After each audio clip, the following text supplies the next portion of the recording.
교회 성도 여러분, 지난 한 주간도 평안하셨는지요?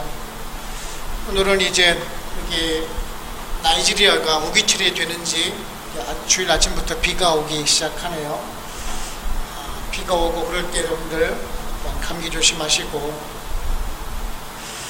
오늘 우리 교회 성도님들이 또한 많은 분들이 지금 한국으로 출타 중이시고, 또한 어머님 상을 당해서 한국에 급하게 어젯밤에 또한 나가 계신 분도 계시고, 또 지난주 화요일 날 또 한 가정에 또 이주를 해주셔서 또한 새로운 분을 또 만나게 됩니다. 그래도 세 분이 또 들어오시니까 교회가 좀 꽉 찬 느낌이 좀 들어가곤 합니다. 오늘도 요한 1서 말씀을 우리가 살펴보도록 해보겠습니다. 지난주까지 살펴본 요한 1서 2장은 사도 요한이 우리 성도들과 하나님과의 관계 속에서 우리 성도들이 어떻게 살아갈 것인가에 대한 그런 것을 권면해주고 있었습니다. 오늘부터 이제 살펴보는 3장, 4장에는 하나님의 자녀가 된 우리 성도들을 대상으로 해서 신앙적인 삶을 어떻게 살아갈 것인지, 그리고 또한 바른 교리적인 삶을 어떻게 살아갈 것인지에 대한 교훈을 주고 있는 것이 이제 3장, 4장의 말씀인데요. 이제 오늘부터 이제 3장의 말씀을 살펴보도록 해보겠습니다. 오늘 말씀 보시게 되면 우리 성도를 하나님의 자녀가 되었다라고 선언적인 말씀을 해주시고 계시는데요. 아마 여러분들도 아실 것입니다. 한국 사람들처럼 그 집안, 가문에 대한 자부심이 대단한 사람들이, 그런 민족은 또한 없는 것 같습니다. 나는 무슨 성을 가진 사람이다, 우리 집안이 어떤 민족이다, 가정이다, 그러한 자부심이 대단한 것 같죠. 제가 어릴 때도 그렇습니다. 청주 한시 한가 가문의 조상은 한란이라는 분이고, 양절공파의 34대손인데 너는 한시 가문의 명예를 더럽혀서는 결코 안 된다. 한시 가문을 빛내지는 못할 망정 누를 끼치는 일을 해서는 안 된다라는 그러한 정말 따가운 소리를 많이 들었던 것 같습니다. 잘못할 때마다 한시 집안의 채통을 지키면서 살아야 될 것 아니냐, 그런 얘기를 참 많이 들었던 것 같습니다. 여러분들도 아마 그런 소리를 많이 들으셨을 것 같습니다. 특히 이제 어르신들 같은 경우는, 나이 드신 분들은 그런 얘기들을 많이 들었을 것 같은데, 오늘 말씀이 그렇지요.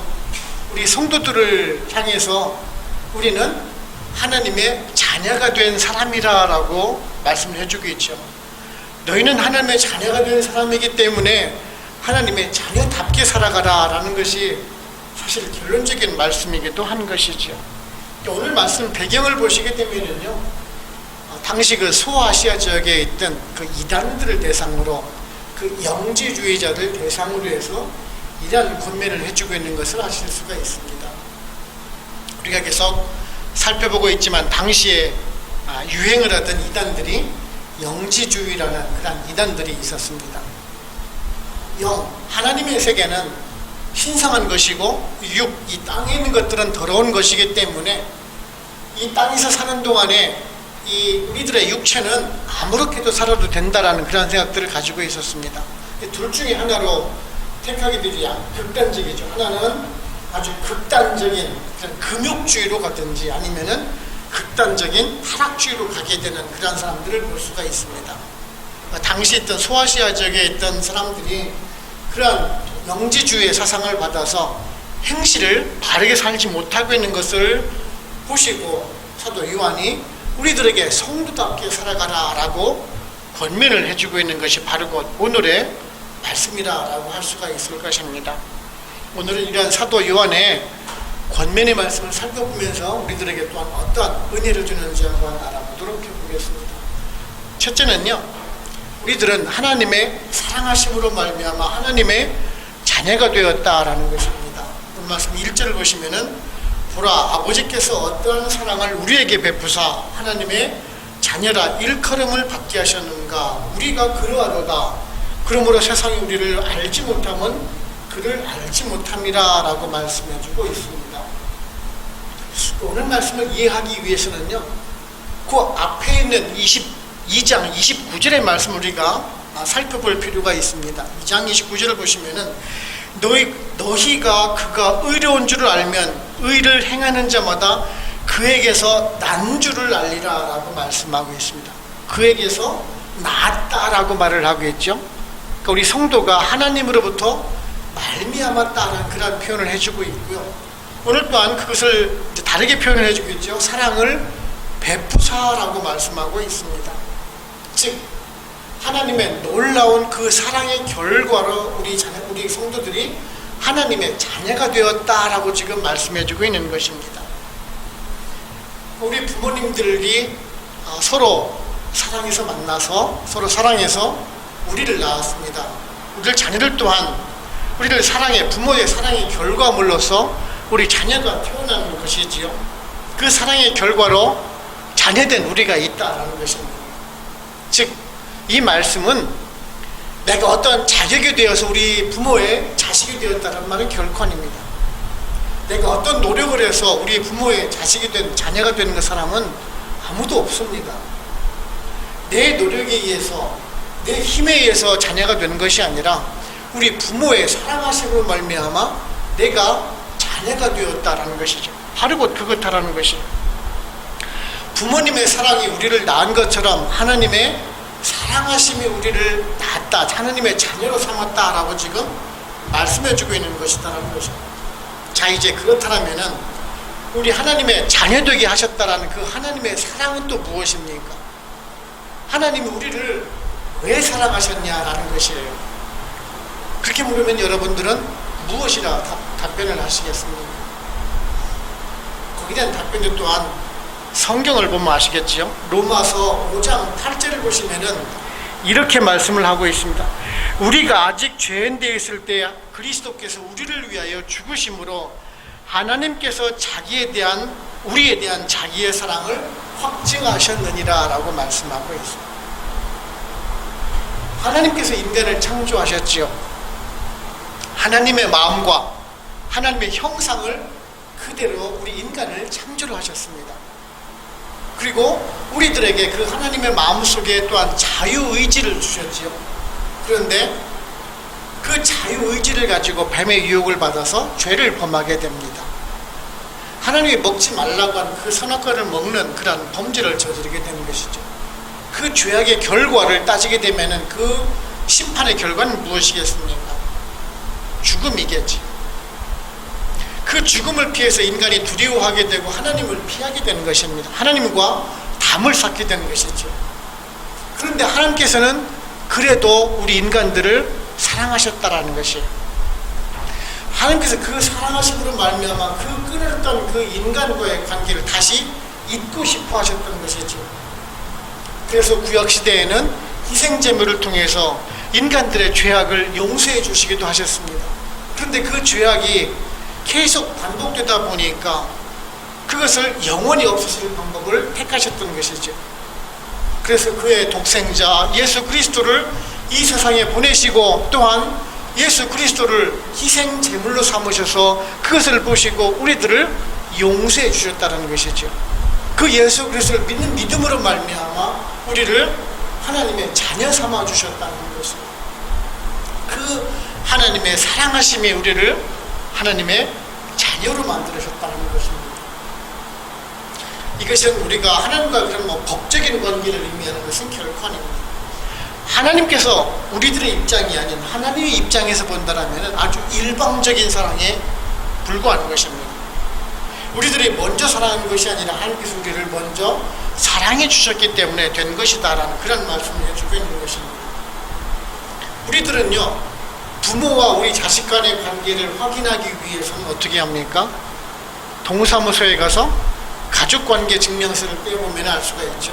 그러면은 부모와 나의 관계가 어떤 사이인가를 알 수가 있죠. 형제와 자매들 사이고 그 가족관계 증명서를 통해서 알 수가 있는 것이 그것입니다. 그런데요, 성도와 하나님과의 그 관계를 알기 위해서는 어떻게 하면 되겠습니까? 교적부를 떼보면 알까요? 물론 교적부를 떼보면은 그 교회에 소속된 사람이라는 걸 알기 때문에 저 사람이 성도구나라고 알 수는 있겠죠. 사실 하나님과 우리 성도들과의 자녀된 관계를 알기 위해서는 사실은 본인밖에는 몰라요. 본인의 그 믿음이 하나님과 성도 간에 자녀된 것을 스스로가 입증할 수 있다는 것이죠. 세상 사람들은 모르다라는 것이에요. 그래서 오늘 말씀에 세상은 알 수 없는 것이다 라고 표현을 하고 있는 것이 바로 그것 때문에 그렇습니다. 믿지 않는 사람들은 우리가 하나님의 자녀되는 것을 결코 알 수가 없습니다. 우리가 왜 하나님의 자녀가 되었는지에 대해서 이해하려고 하지도 않습니다. 또한 그들은 사랑을 나눠줄 줄도 사실은 모릅니다.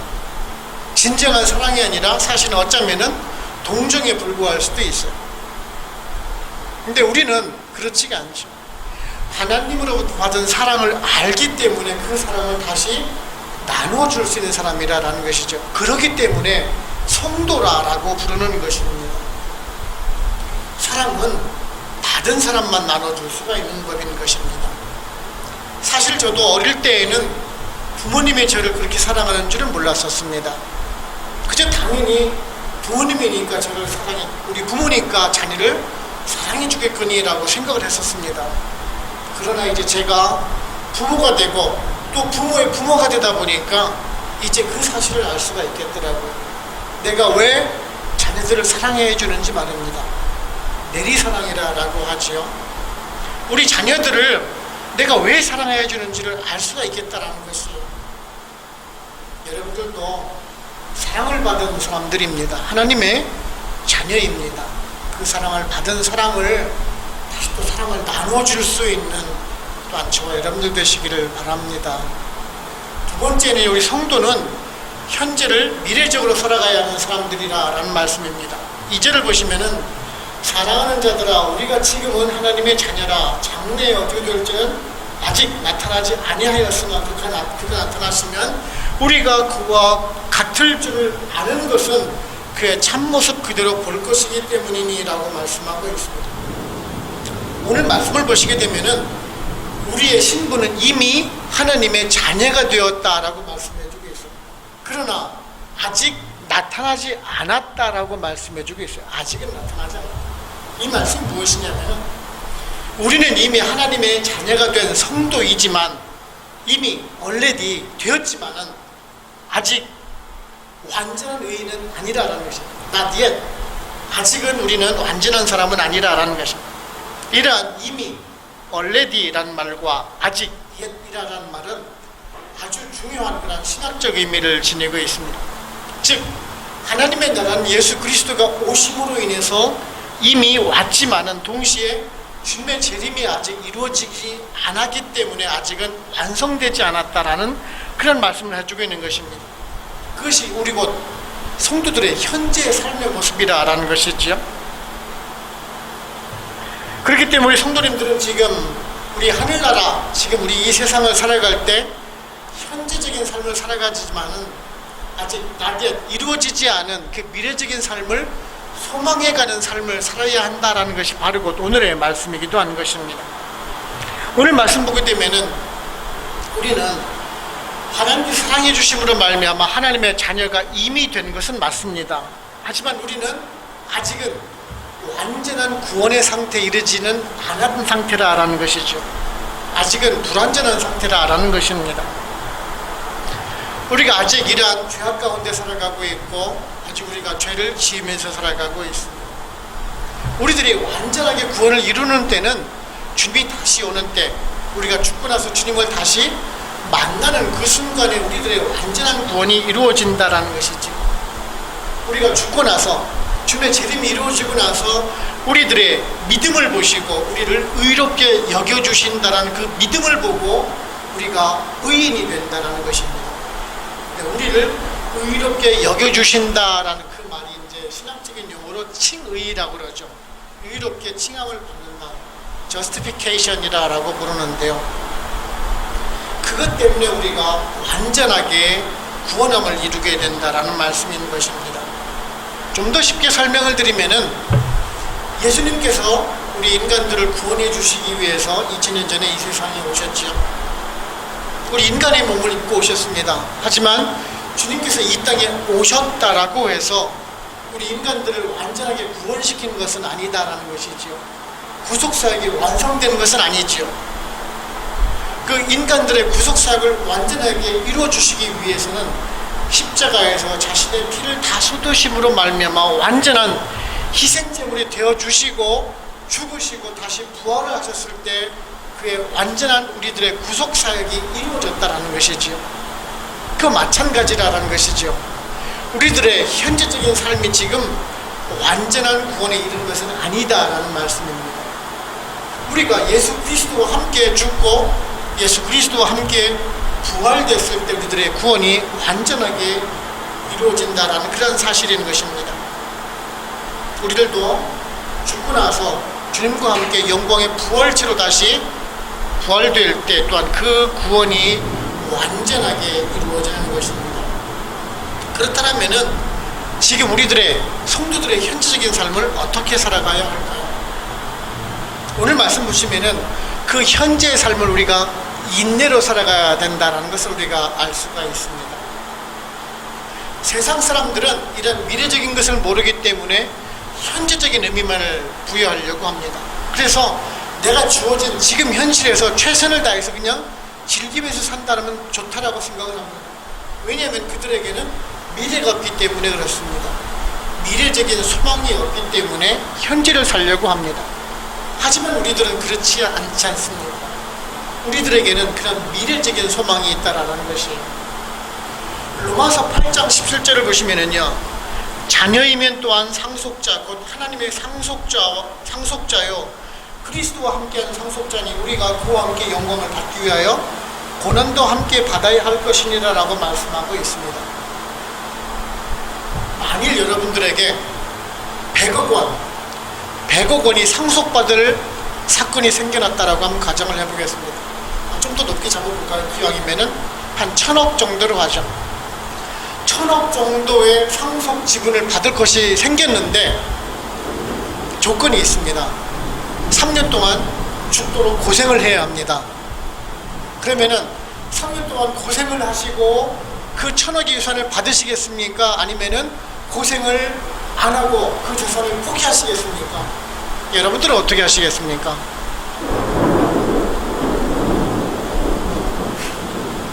당연히 고생을 해서라도 1000억을 받겠지요. 그죠?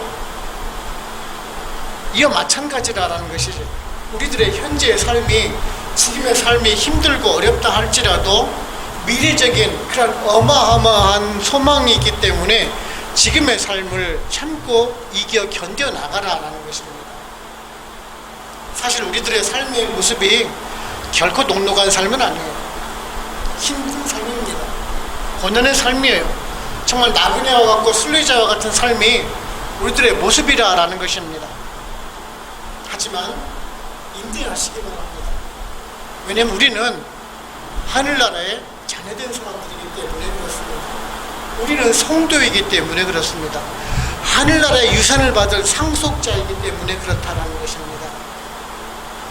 그런 소망을 가지시고 오늘도 인내하시면서 미래적인 소망을 가지시고 살아가실 수 있는 또한 저 여러분들 되시기를 바랍니다.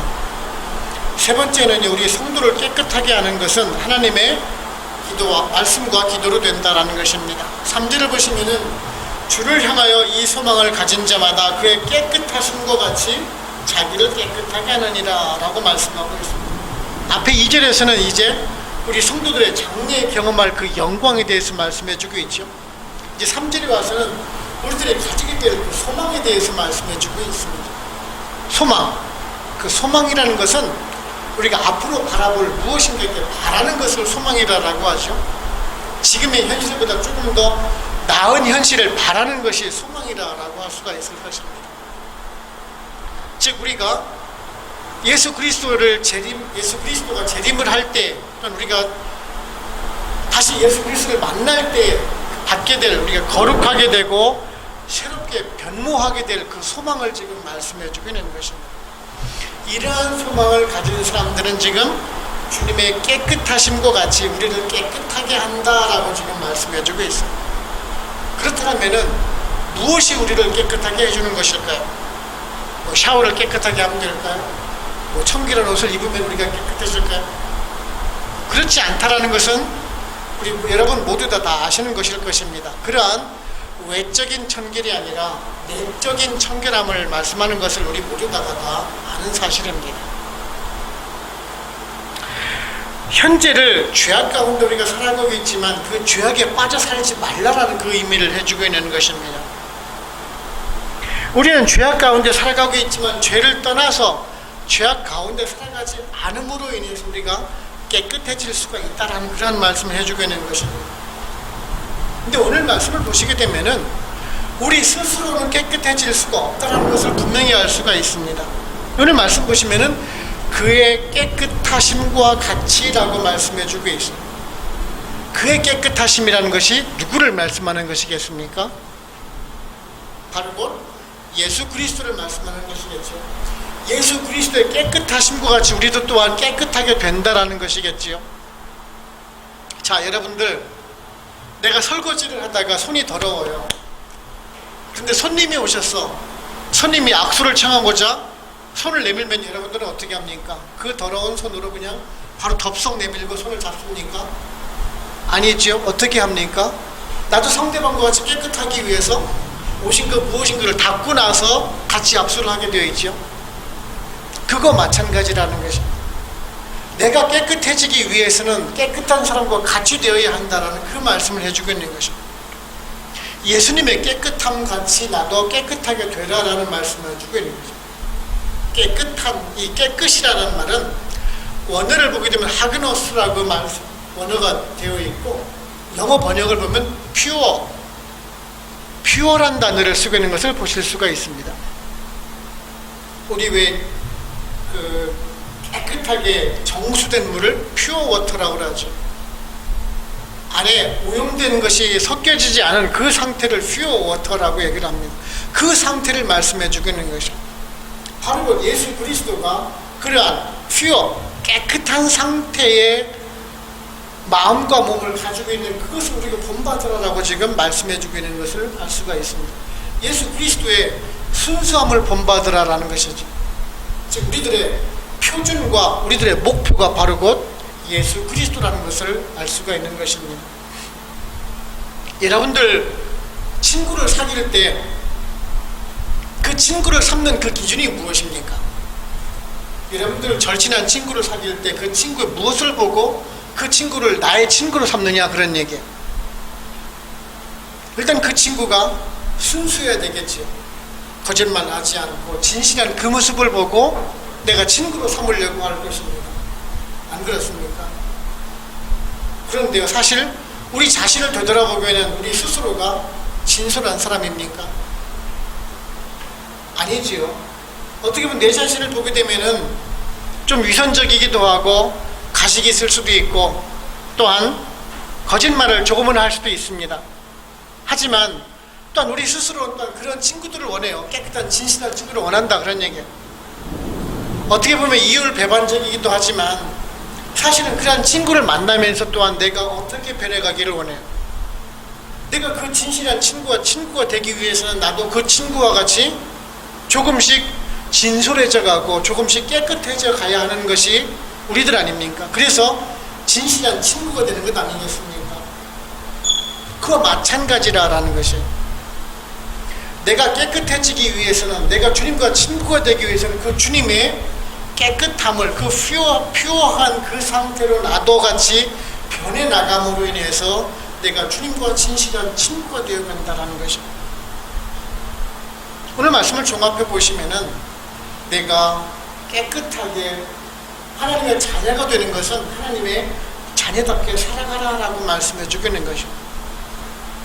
이런 말씀의 배경을 보게 되면 제가 처음에 말씀드린 대로 그 영지주의자들의 그러한 부도덕한 생활을 보고 나서 이런 권면을 해주고 있는 것을 보실 수가 있어요.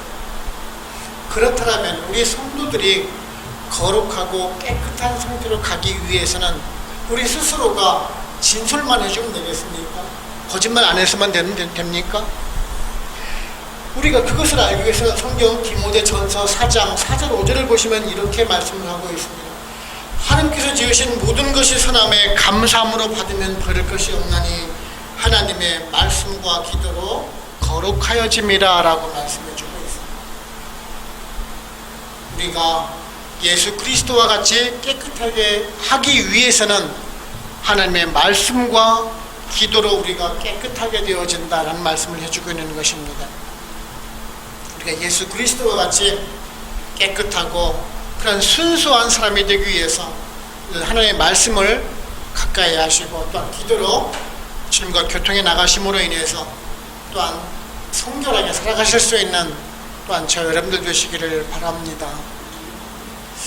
결론적으로 말씀드리면은 여러분들도 한국에 가보신 분들은 아마 경험을 해보셨을 것인데 높은 곳, 남산타워 같은 곳에 한번 올라가셔서 서울 시내를 바라보시면은 다른 나라와는 다른 것들을 보실 수가 있습니다.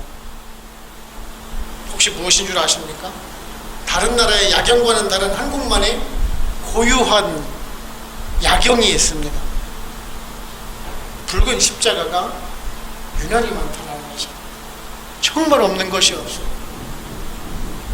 그리고 여러분들이 세계 여행을 해보시다가 보면은요, 한국 분들이 계신 곳이라면은 어느 곳이든지 간에 교회가 있어요.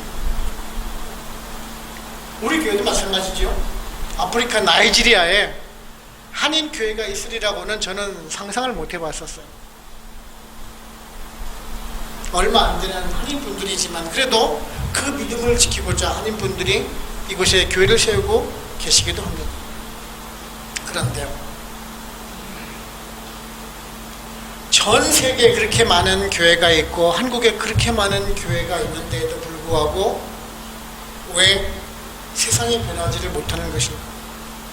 왜 이 기독교가 세상을 변화시키지 못하고 있느냐라는, 특히 요즘에 한국에 있는 교회와 성도를 보게 되면은 많은 사람들이 기독교를 개독교라고 부르고 있습니다.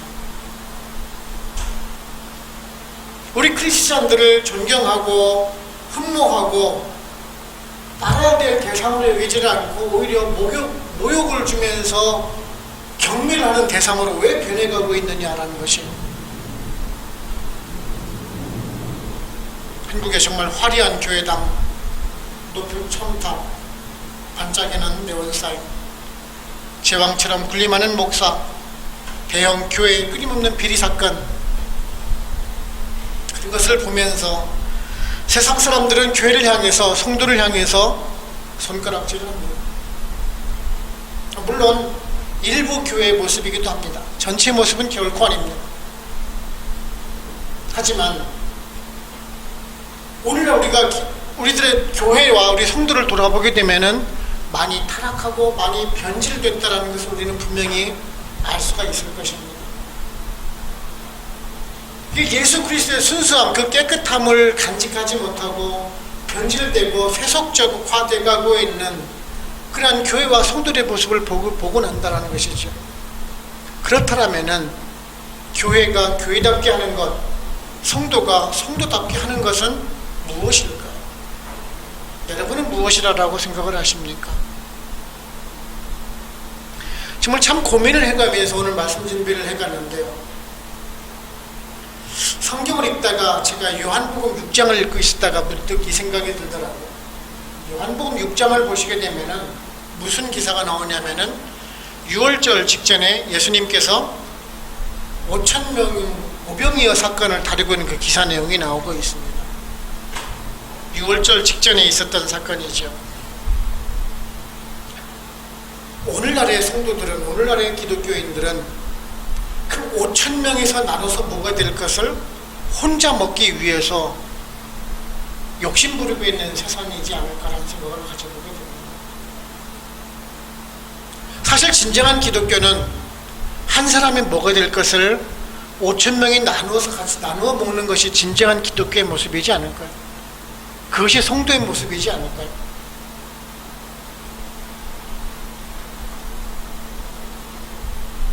탐욕이 아닌 진정한 나눔과 헌신이 우리 기독교를 다시 순수하게 만들 수 있는 그런 길이지 않은가라는 생각을 가져보게 됩니다. 우리 기독교가 변해가고 우리 성도가 변해갈 수 있는 길은 그 주님의 마음을 배워가는 거라는 것이죠. 우리는 그 오병이의 사건을 보면서 나도 12광주리가 차고 넘칠 정도의 많은 양으로 남을 것만을 생각한다라는 것이에요. 하나 가지고 풍성하게 나눠 먹을 그 풍족한 하나님의 은혜만을 생각한다라는 것이죠.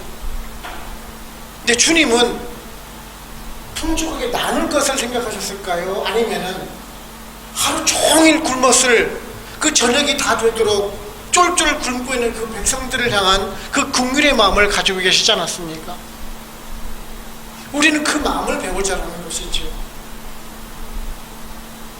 내가 차고 넘치는 그런 풍족한 하나님의 은혜보다는 내가 가진 것을 나누고 희생하고 섬길 수 있는 그 주님의 그 순수한 마음을 배워나가자라는 것입니다.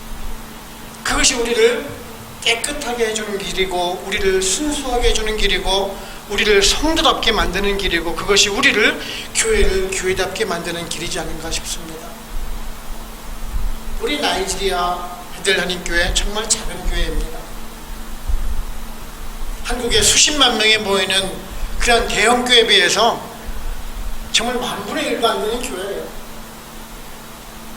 하지만 세상의 큰 교회를 향해서 우리가 손가락질 하기 전에 먼저 우리가 변해갔으면 좋겠습니다. 아니, 나부터 변해갔으면 좋겠습니다. 그런 예수 그리스도의 마음을 내가 심고 가지고 그 마음을 내가 닮아감으로 인해서 정말 주님의 깨끗한 마음을 내 속에 간직을 해서 정말 깨끗한 신앙인, 그리스도인, 성도, 하나님의 자녀가 될 수 있는 저 여러분들 되시기를 주님의 이름으로 축원을 합니다. 기도하겠습니다.